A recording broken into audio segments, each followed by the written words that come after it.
Hermano es Merlin Rivas.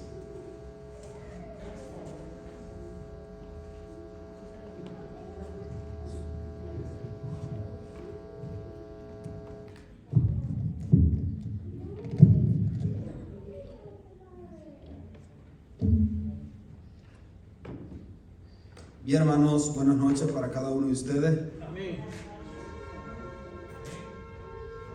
Estamos contentos por estar aquí una vez más en esta semana tan importante dedicada a las profecías bíblicas. El tema que me ha tocado exponer se titula Los 144,000 y el sello de Dios. Pero antes vamos a tener una palabra de oración. Amante Padre y eterno Dios, gracias te damos por la oportunidad que nos brinda de venir a este lugar con el propósito de estudiar tu santa y divina palabra. Pedimos, Padre, que tu Santo Espíritu pueda descender sobre cada uno de nosotros para que de esa forma podamos entender lo que en verdad tú quieres en esta noche.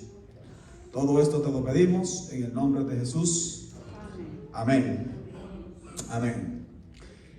Vamos a comenzar el presente estudio en el libro de Daniel. Daniel en el capítulo 12 y vamos a leer el versículo 1. Daniel, el capítulo 12, y vamos a leer el versículo 1. Este es un versículo que describe lo que va a suceder en el tiempo del fin.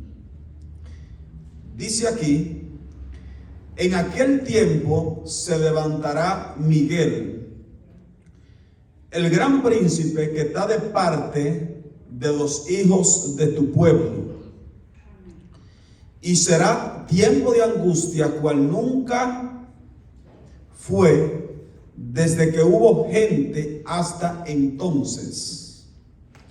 Pero en aquel tiempo será libertado tu pueblo, todos los que se hallen escritos en el libro. Así que Daniel 12 dice claramente que en aquel tiempo, cuando Miguel se levante, vendrá un tiempo de angustia cual nunca ha sido desde que hubo gente hasta entonces.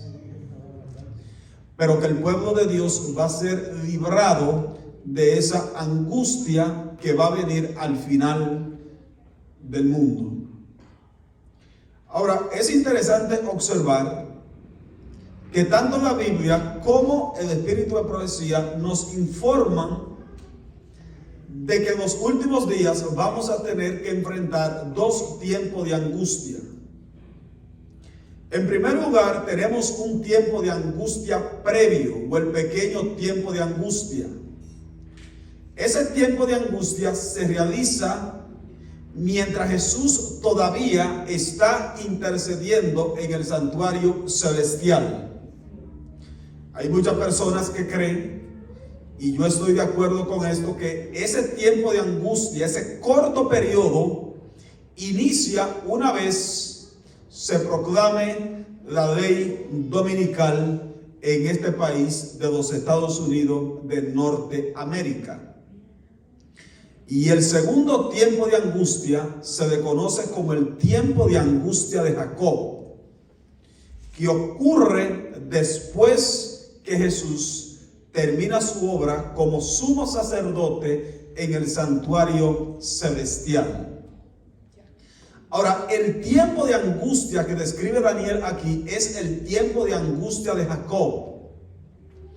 Es el tiempo de aflicción que ocurre después que Jesús ha terminado su obra de ministración en el santuario celestial.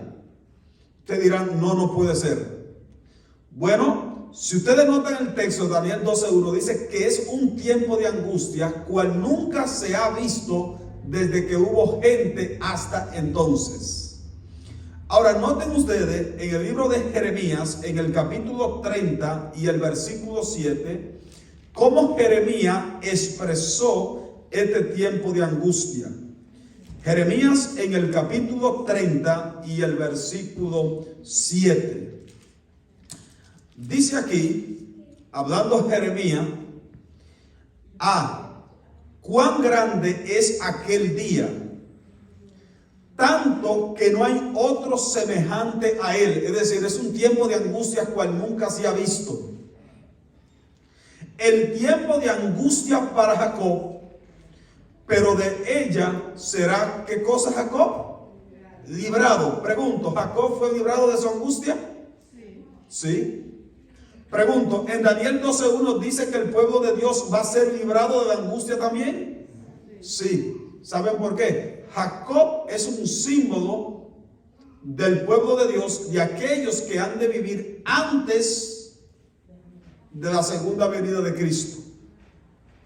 Ahora, el profeta Jeremías describe ese tiempo de angustia como un tiempo donde no ha visto uno semejante a él, y lo llama el tiempo de angustia de Jacob. Es el mismo que se usa en Daniel 12 y el versículo 1 para referirse al remanente de Dios en el tiempo del fin. Ahora, antes de que ocurra ese tiempo de angustia, debe de ocurrir lo que se le conoce en el planeta Tierra el proceso del sellamiento. Y la pregunta clave es, ¿cuál es la razón del por qué el pueblo de Dios va a ser librado? ¿Qué algo especial va a poner Dios para que el pueblo de Dios sea librado de la angustia y de la crisis final que pronto viene? Bueno, vamos para que ustedes noten al libro de Apocalipsis en el capítulo 7 y empezando en el versículo 1. Apocalipsis, el capítulo 7, empezando en el versículo 1. Apocalipsis 7 describe el momento cuando se está llevando a cabo el sellamiento de los 144,000. Y Apocalipsis 7 se encuentra bajo el contexto del sexto sello. Y ustedes entonces preguntarán ¿cómo? Bueno, Apocalipsis 7 es la respuesta a una pregunta que se hace en el versículo 17 del capítulo 6. Fíjense, Apocalipsis 6 y el versículo 7. Dice aquí, vamos a empezar en el versículo 16, dice, y decían a los montes y a las peñas, caed sobre nosotros y escóndenos del rostro de aquel que está sentado sobre el trono y de la ira del Cordero. Aquí está hablando acerca de la segunda venida de Cristo. Y ahora fíjense la pregunta que se hace. Porque el gran día de su ira ha llegado, ¿y quién podrá sostenerse en pie? Y ahí cierra el capítulo 6 de Apocalipsis con una pregunta. El gran día de su ira ha llegado, ¿y quién podrá sostenerse en pie? Aparentemente Juan no responde a la pregunta. Ahora, los que conocen la forma en cómo se escribió la Biblia, y en especialmente el libro de Apocalipsis, encontrarán que cuando la Biblia fue escrita no tenía ni capítulo ni versículos. Los capítulos y los versículos fueron puestos allí para un mejor manejo de los traductores bíblicos. Así que cuando se está estudiando un libro de la Biblia, usted tiene que leerlo como si estuviera leyendo una carta corrida. Los capítulos y los versículos no son inspiración divina. Ahora, si nosotros fuéramos a encontrar la respuesta a la pregunta, ¿dónde fuéramos? Efectivamente, al capítulo 7 del libro de Apocalipsis se encuentra la respuesta: ¿quiénes son los que van a estar en pie en el gran día de la ira?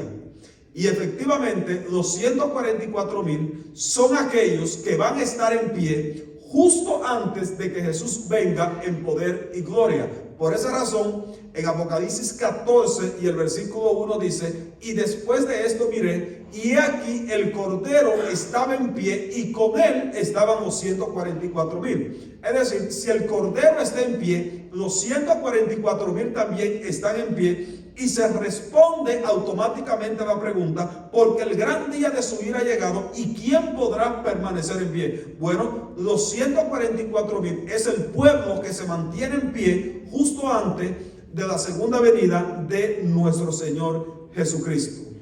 Ahora, noten Apocalipsis 7, empezando en el versículo 1, donde se habla acerca del momento cuando Dios está sellando a su pueblo. Dice Apocalipsis 7 y el versículo 1.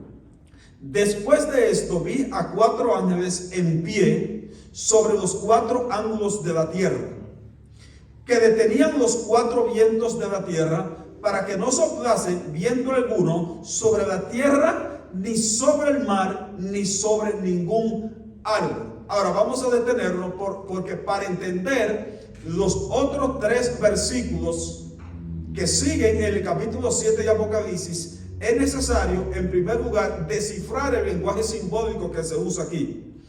En primer lugar, Juan ve 4 ángeles que retienen los 4 vientos.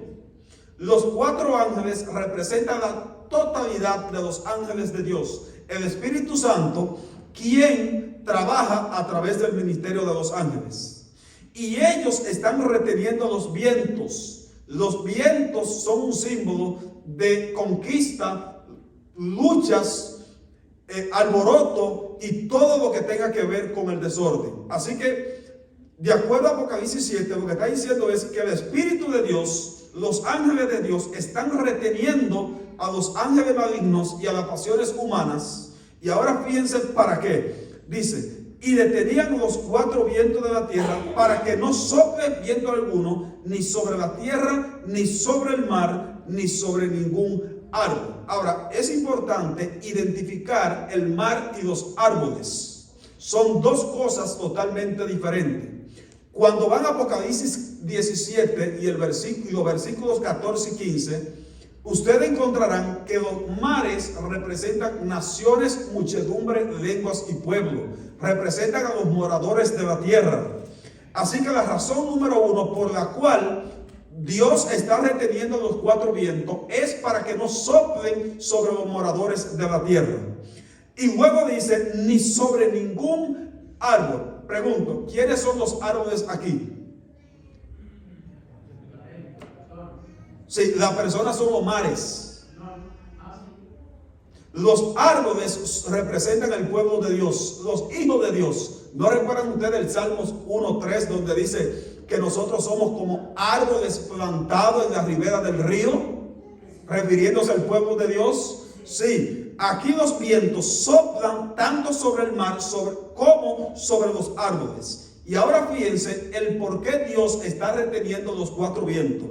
Dice en el versículo 2, vi también a otro ángel que subía de donde sale el sol, y tenían el sello del Dios vivo, y clamó a gran voz a los 4 ángeles a quienes se les había dado poder de dañar la tierra y el mar. Versículo 3, diciendo, no hagáis daño a la tierra ni al mar, ni a los árboles, hasta que hayamos sellados en su frente a los siervos de nuestro ¿qué? Dios. ¿Hasta cuándo van a ser retenidos los 4 vientos? Hasta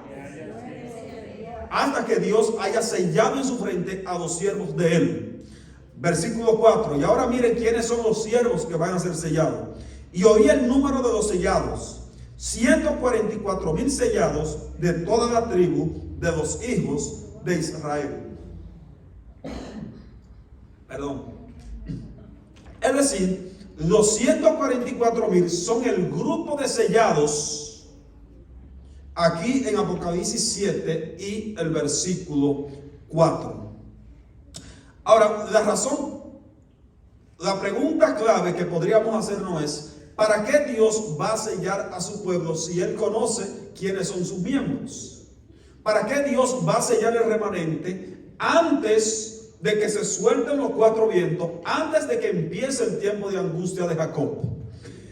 Toda la terminología que se usa en Apocalipsis 7 son tomadas de Ezequiel del capítulo 9. El primer sellamiento que se hizo fue en Ezequiel en el capítulo 9. Vamos a estudiar rápidamente este capítulo y aquí es donde nos vamos a centrar en el estudio de esta noche. Ezequiel en el capítulo 9, empezando en el versículo 1. Ezequiel 9, comenzando en el versículo 1. Dice aquí: clamó en mis oídos con gran voz diciendo: los verdugos de la ciudad han llegado y cada uno trae en sus manos instrumentos para destruir. Y he aquí que 6 varones venían del camino de la puerta de arriba, que mira hacia el norte, y cada uno traía en sus manos instrumentos para destruir. Y entre ellos había un varón vestido de lino, el cual traía a su cintura un tintero de escribano, y entrados se pararon junto al altar de bronce. Pregunto, si los varones de Ezequiel 9 traen en sus manos instrumentos para destruir, ¿a qué vienen? Vienen a destruir. Va a haber aquí una crisis, una catástrofe. Pero noten que en medio de los varones que tienen los instrumentos para destruir la ciudad de Jerusalén, hay uno que tiene en sus manos un tintero de escribano. El segundo punto que yo quiero que ustedes noten es que los ángeles se paran junto al altar de bronce. El altar de bronce es una parte del santuario, se encontraba en el atrio del santuario. Es decir, la visión de Ezequiel 9 es una visión sobre la destrucción de Jerusalén. Hay 6 varones que vienen a destruir la ciudad. Uno en medio de los varones trae un tintero de escribano, y la visión se está llevando a cabo en el templo o en el santuario de Dios. Y ahora noten el versículo 3. Y la gloria del Dios de Israel se elevó por encima del querubín, sobre el cual había estado al umbral de la casa, y llamó Jehová al varón vestido de lino, que tenía a su cintura el tintero de escribano. Ahora, el hecho de que la gloria de Dios de Israel se elevó por encima de los querubines significa que Dios ha abandonado el templo de Jerusalén. Se ha cerrado la gracia.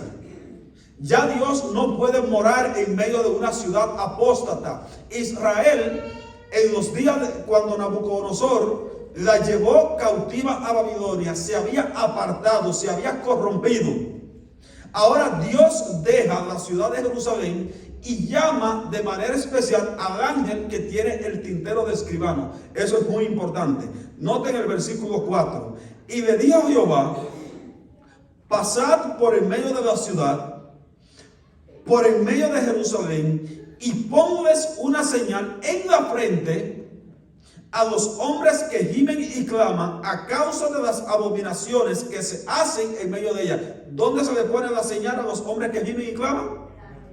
¿Dónde recibieron los 144,000 el sello?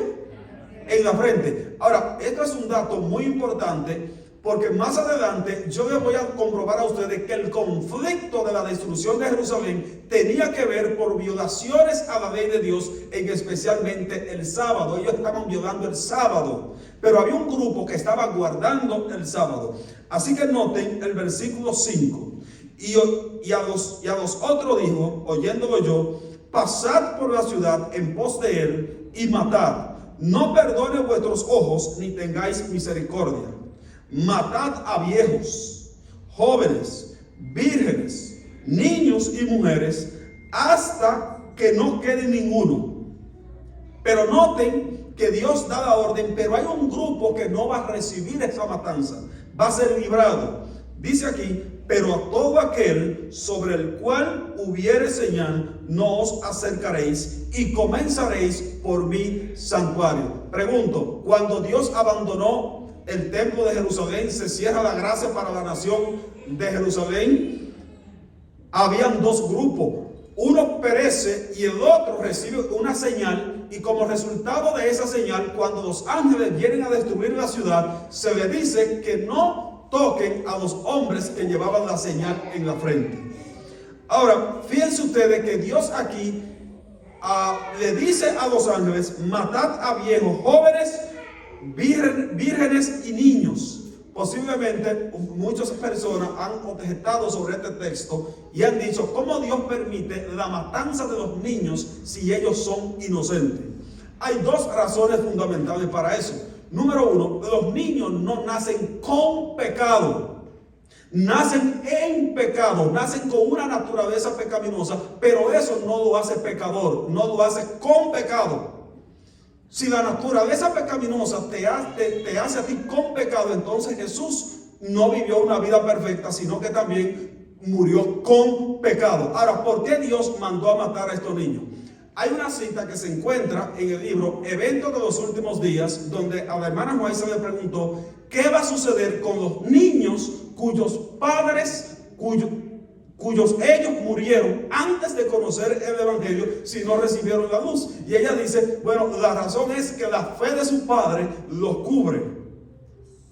La razón por la cual Dios manda matar aquí es porque la fe de los que estaban allí no podían cubrir a sus propios hijos. Eran malvados y perversos. Ahora, noten también que aquí hay una separación. Los justos y los injustos son separados por una señal que Dios mismo mandó a que se pusiera. Ahora, los pecados que se estaban cometiendo en la ciudad de Jerusalén, por la cual Dios manda hacer esa separación, tenían que ver con infracciones a la santa ley de Dios. Un ejemplo de esto es que Ezequiel, el capítulo 9, debe ser estudiado a la luz de Ezequiel 8. Y cuando nosotros vamos a Ezequiel 8, ustedes encontrarán que allí se habla acerca de todas las abominaciones que estaban cometiendo los 70 ancianos en medio del templo de Jerusalén. La primera abominación era que tenían imágenes dentro del templo. Lo dice Ezequiel 8. Eso es una violación al tercer mandamiento: no te harás imágenes. La segunda abominación que estaban cometiendo era que estaban adorando al dios Tamuz. Eso viola el mandamiento que dice: no tendrás dioses ajenos delante de mí. Pero la abominación más terrible que estaban cometiendo allí los líderes de la nación judía era que estaban de frente en adoración al sol y le estaban dando la espalda al santuario de Dios. Es decir, la presencia de la adoración al Dios Sol está presente en Ezequiel en el capítulo 9. Ahora, la segunda razón por la cual Dios manda destruir la ciudad de Jerusalén tiene que ver porque los líderes de la ciudad estaban violando el sábado especialmente. Y dirán: no puede ser. Fíjense, para que ustedes noten, Nehemías en el capítulo 13, los versículos 15 y el versículo 18. Nehemías en el capítulo 13, empezando en el versículo 15. Fíjense lo que estaban haciendo los líderes y el pueblo en la ciudad de Jerusalén. Nehemías en el capítulo 13, y vamos a leer los versículos 13 hasta el versículo 18. Dice aquí, empezando en el versículo 15: en aquellos días vi en Judá algunos que pisaban en lagares en el día de reposo, en el sábado, y que acarreaban y cargaban asnos con vino, y también de uvas, de higos, y toda suerte de carga, y que traían a Jerusalén en el día de reposo. Y los amonesté acerca del día en que vendían las provisiones. ¿Qué estaban haciendo ellos el sábado? Estaban vendiendo, estaban violando el sábado. Y ahora noten lo que dice en los versículos 16 en adelante. Dice aquí: también había en la ciudad que traían pescado y toda mercadería, y vendían en día de reposo a los hijos de Judá en Jerusalén. Nuevamente ellos estaban abiertamente en rebelión contra Dios, violando el santo sábado. Y ahora dice en el versículo 17: y reprendí a los señores de Judá y les dije: ¿qué mala cosa es esta que vosotros hacéis, profanando así el día de reposo? Estaban violando el sábado abiertamente. Y ahora noten el versículo 18. ¿No hicieron así vuestros padres? Y trajo nuestro Dios todo este mal sobre nosotros y sobre esta ciudad. En los tiempos de Nehemías, ellos estaban violando el sábado. Y Nehemías les dije: mire, así hicieron nuestros padres cuando fueron llevados cautivos a Babilonia. Estaban quebrantando abiertamente el sábado. Y dice, y sigue diciendo el versículo 18: y vosotros añadís ira sobre Israel, profanando el día de reposo. ¿Qué estaban haciendo ellos allá en Jerusalén? ¿Estaban qué? Profanando el sábado. Ahora noten también en el libro de Lamentaciones, en el capítulo 2 y el versículo 6. Lamentaciones en el capítulo 2 y el versículo 6. Jeremías nuevamente, quien fue un testigo ocular acerca de la ruina de Jerusalén antes de ser llevado en cautivo a Babilonia. Noten lo que dice el profeta Jeremías en el libro de Lamentaciones. Lamentaciones en el capítulo 2 y el versículo 6. Dice aquí, Lamentaciones 2:6: quitó su tienda como enramada de huerto, destruyó el lugar en donde se congregaba. Jehová ha hecho olvidar las fiestas solemnes y los días de reposo en Sión, y el ardor de su ira ha desechado al rey y al sacerdote. Ahora, lo más interesante es que el libro de Lamentaciones está escrito en un género literario que se le llamaba la metroquina. La metroquina eran notas fúnebres que se entonaban en los funerales, en lamentaciones, cuando una persona se moría. El propósito de Dios con el libro de Lamentaciones era que la nación de Israel, el pueblo de Judá, cuando iba de camino al exilio hacia Babilonia, lo fueran entonando en señal de luto, de arrepentimiento y del por qué ellos estaban siendo llevados cautivos en Babilonia, que lamentaran su muerte. Por eso el género literario en el cual está escrito el libro de Lamentaciones se le conoce como la metroquina. Ahora, aquí hemos visto, el tema se está haciendo un poquito, pero más adelante vamos a ir agilizando más. Número 1, en Ezequiel 9, Dios manda 6 varones a destruir la ciudad. Cuando en medio de los 6 varones hay uno que tiene un tintero de escribano, y eso le pone una señal a los hombres que gimen y claman a causa de las abominaciones que se cometen en Israel. La gloria de Dios se retira, se cierra la puerta de la gracia, pero antes de que se cierre la gracia, Dios decide poner una señal sobre los hombres que gimen y claman.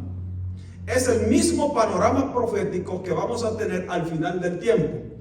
Va a haber un tiempo de angustia, el tiempo de angustia de Jacob.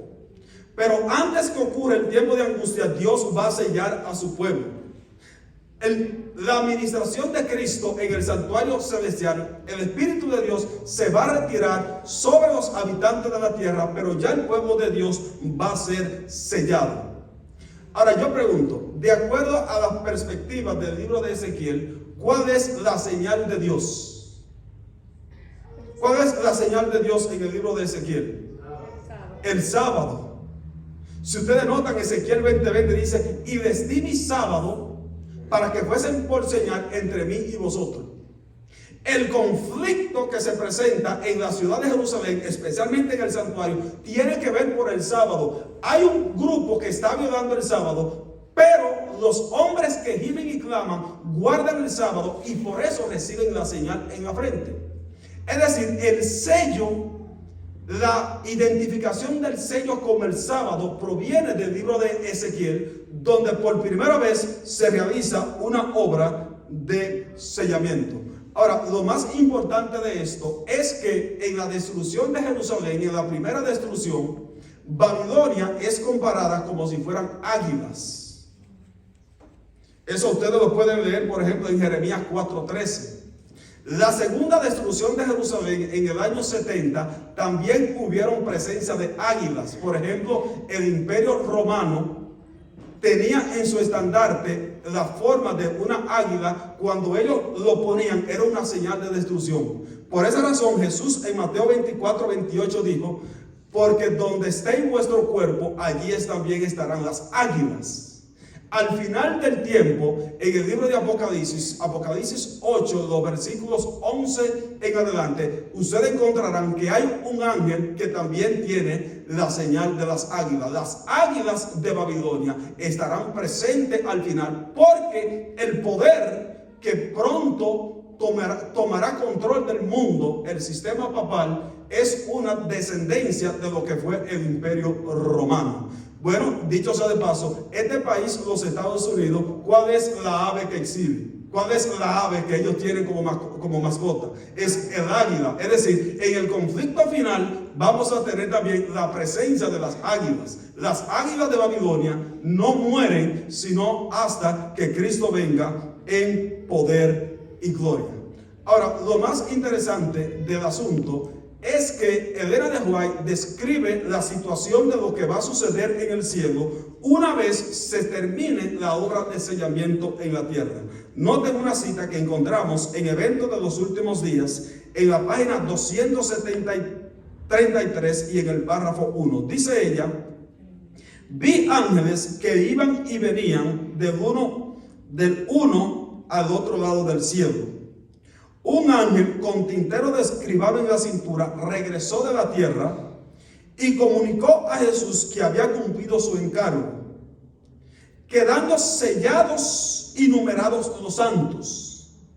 Vi entonces que Jesús, quien había estado oficiando ante el arca de los 10 mandamientos, dejó caer el incensario y alzando la mano exclamó en alta voz: consumado es. Es decir, cuando Jesús dice consumado es, significa que ya la obra de la salvación en el santuario ha terminado. Pero antes de que el pueblo de Dios, antes de que empiece el tiempo de angustia mostrado en Daniel 12, el pueblo de Dios ha de recibir el sello de Dios en la frente.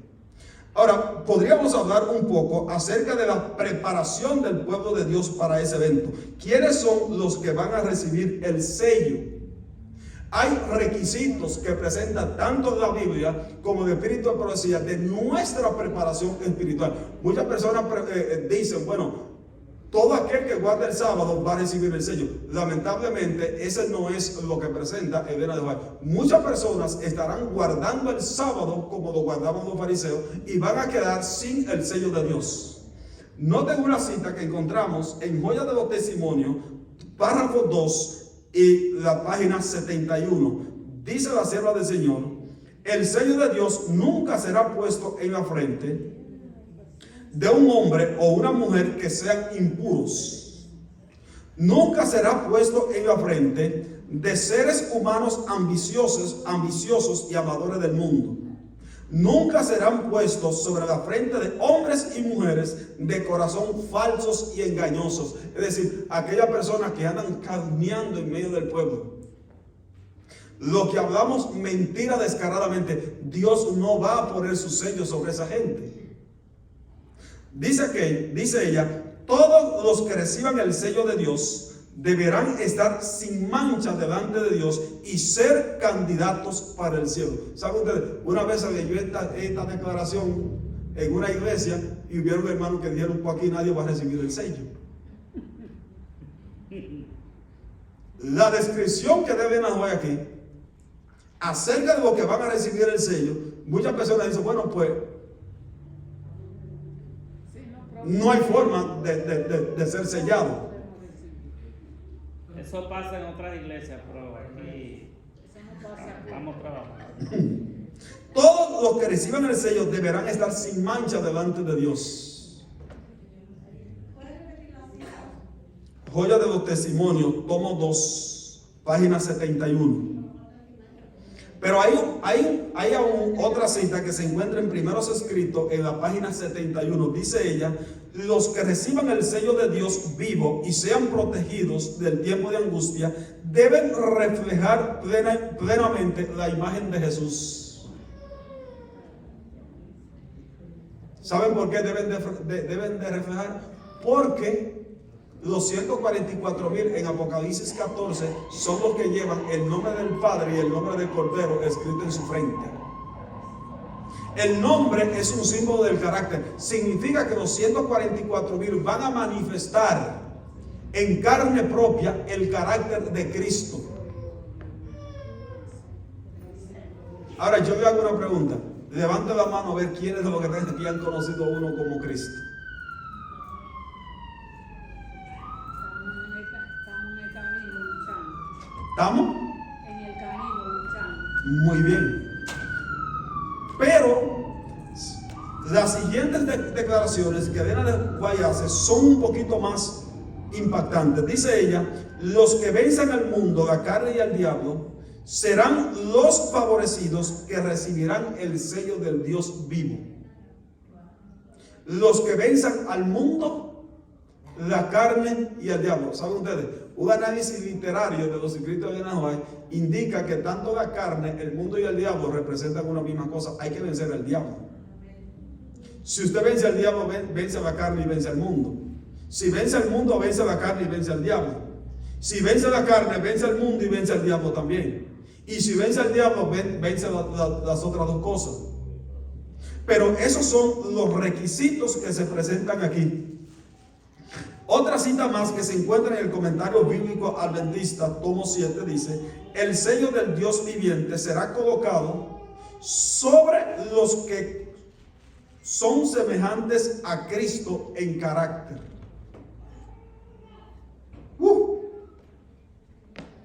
Por esa razón, los hombres que gemían y clamaban en Ezequiel 9 eran personas leales a Dios.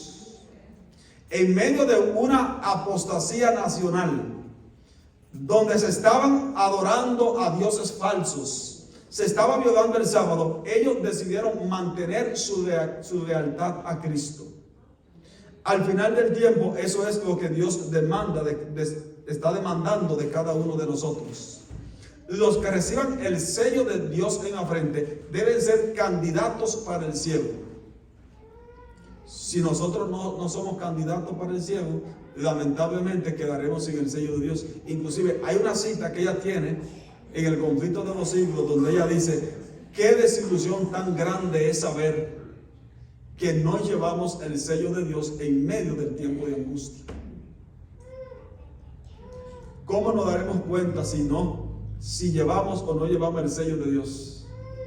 Inmediatamente caiga la primera plaga, si usted recibe el primer chipazo, usted no llevó el sello.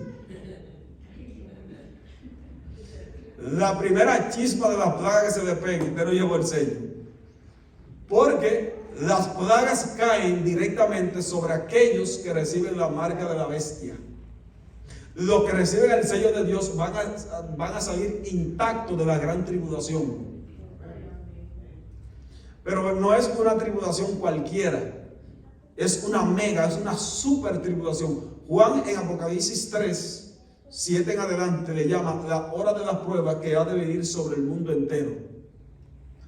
Antes que venga ese periodo, Dios tiene que sellar a su pueblo. ¿Saben ustedes que el sellamiento es uno de los eventos que acelera, por así decirlo, la segunda venida de Cristo? Dirán, no puede ser. Sí, porque inmediatamente, de acuerdo a la cita que leímos, inmediatamente el ángel de Apocalipsis 7 termina su obra de sellamiento, se dirige al santuario y le dice a Cristo: ya está, la obra ha sido hecha. Entonces Jesús deja caer el incensario y dice: consumado es. Significa que la última etapa de la obra hecha en el santuario por fin ha terminado. En cada uno de los departamentos que Jesús termina su obra en el santuario, dice esa palabra: consumado es. ¿Recuerdan ustedes qué dijo él en la cruz? ¿Qué parte del santuario estaba Jesús cumpliendo allí? El atrio. Cuando terminó la obra del atrio, dijo: consumado es. Cuando se termina la obra en el lugar santísimo, nuevamente va a decir: consumado es, o hecho está. Es decir, ha terminado. Y en Apocalipsis 15 dice que el santuario se llena de humo. Esa es una terminología que proviene del Antiguo Testamento. Cuando el sumo sacerdote terminaba la obra de expiación, el día del juicio en el santuario terrenal o en el templo terrenal, la gloria de Dios se apoderaba del santuario, se llenaba de humo y el sumo sacerdote tenía que salir y nadie podía ver para dentro del santuario porque la Chequina se había manifestado en poder y gloria. Dicho sea de paso, cada vez que se inaugura el santuario, tanto el santuario hebreo, el santuario del desierto, el templo de Salomón, la Chequina de Dios entra para supervisar y para decir que está a favor de lo que se había hecho. Lo hizo en el día en que Moisés inauguró el santuario, el día que Salomón construyó el templo también lo hizo. Pero saben ustedes, hay un evento cuando se hizo el templo en los días de Nehemías, la gloria de Dios no entró en ese santuario. Y los judíos por mucho tiempo pensaron que qué pasó con la gloria de Dios, por lo cual no entró en ese santuario. Inclusive la grandeza del templo de Salomón era tan grande que dicen los historiadores que cuando ellos vieron el templo que se construyó en los días de Nehemías, 49 años para construir ese templo, los viejitos que habían tenido recuerdo de lo que era el primer templo lloraron amargamente porque vieron que el segundo templo no era ni un reflejo de lo que era el primer templo. Inclusive Ageo da una profecía donde dice: y vendrá el deseado de toda la gente y entrará en el templo. ¿Saben ustedes que los judíos decían que esa profecía todavía no se había cumplido porque la Chequina nunca entró en ese templo? Pero la profecía claramente decía que el deseado de toda la gente, Jesús, iba a venir y iba a entrar en ese templo. Efectivamente, Jesús entró personalmente en el templo de Jerusalén y ellos no se dieron cuenta de que la Chequina sí había entrado en el templo en la encarnación de Cristo Jesús. Por eso Juan dijo: y el Verbo se hizo carne y habitó entre nosotros y vimos su gloria como la gloria del unigénito. Pero como ellos estaban pendientes en la manifestación que se hacía en el Antiguo Testamento, ese brillo despampanante donde la gloria de Dios entraba, ahora Jesús entra al templo de Jerusalén y ellos no se dan cuenta que uno igual a la Chequina había entrado y había visitado el templo, Jesús. Y saben ustedes algo muy interesante: cuando Jesús entró en el templo y la gente de su ciudad lo rechazaron, salió del templo y dijo: vuestra casa os quedará desierta. Lo que le estaba diciendo es: la Chequina le entró en el templo, pero ustedes no se dieron cuenta, y ahora esta casa os quedará desierta. La presencia de Dios ya no estaba allí. Como resultado, en el año 70 la destrucción de Jerusalén fue inminente. Lo que va a suceder al final del tiempo, tanto la destrucción de Jerusalén, la primera destrucción con Nabucodonosor, la segunda destrucción por el Imperio Romano, es lo mismo que va a suceder al final del tiempo con el mundo. El Espíritu de Dios se va a retirar, Dios va a sellar a su pueblo, los 144,000 van a ser los sellados. Otro grupo va a recibir la marca de la bestia y como resultado de eso entonces empezará un tiempo de angustia, una ruina más espantosa que la que cayó sobre Jerusalén, y los hombres entonces se darán solamente cuenta de que en verdad ellos han estado en violación a la ley de Dios, pero ya va a ser demasiado tarde. Dígame la pregunta. ¿Son literarios o son simbólicos? Qué interesante. Eso sería ya un estudio aparte, pero para mí es un número simbólico. Eso nada más lo que van a estar vivos y todos los que han muerto en Cristo. No, los 144,000 no incluyen personas que murieron. Son redimidos de entre la tierra sin experimentar la muerte. Viene de Juan en el testimonio para la iglesia, tomo 1, les dice: los santos vivientes, los santos vivos. Ahora, hay una interpretación de algunos estudiosos del adventismo donde dice: bueno, ¿cómo entonces los 144,000 solamente son los que van a estar vivos y no van a experimentar la muerte? Entonces, ¿dónde vamos a ubicar a los que van a resucitar en la resurrección especial, los justos que murieron desde el año 1844 en adelante, ¿qué va a pasar con ese grupo? Dígame, hermano. No, es que dice, después de esto yo miré, y aquí una multitud tan grande que es como la arena de la mar. Es decir que Cuando hayan resucitado todos. Lógicamente, lo que pasa es tomar eso de interés simbólico es un tema aparte. Y déjeme decirle que el día martes no es el apropiado. Yo estoy aquí, tengo un cansancio en la mente que yo le estoy diciendo esto, me está saliendo. Pero ese tema es sumamente profundo. Pero sí, en Apocalipsis usted va a encontrar esa temática. Por ejemplo, en los sellos, Juan primero oye y luego ve. Apocalipsis 7 tiene el mismo patrón. Juan oye el número de 244,000 sellados y luego en Apocalipsis 7:9 ve a la gran multitud. Si seguimos el mismo patrón, entonces significa que lo que ella oyó que fueron sellados es lo mismo que ella vio, la gran multitud que se ve en Apocalipsis 7:9. Bueno, dicho sea de paso, a partir de Apocalipsis 7:9 en adelante, ustedes encontrarán que la gran multitud son los que adoran y están delante de Dios y le adoran día y noche en su templo. Cuando ustedes van a Apocalipsis 14, encontrarán que esa característica de adorar en el templo es correspondiente de 244,000.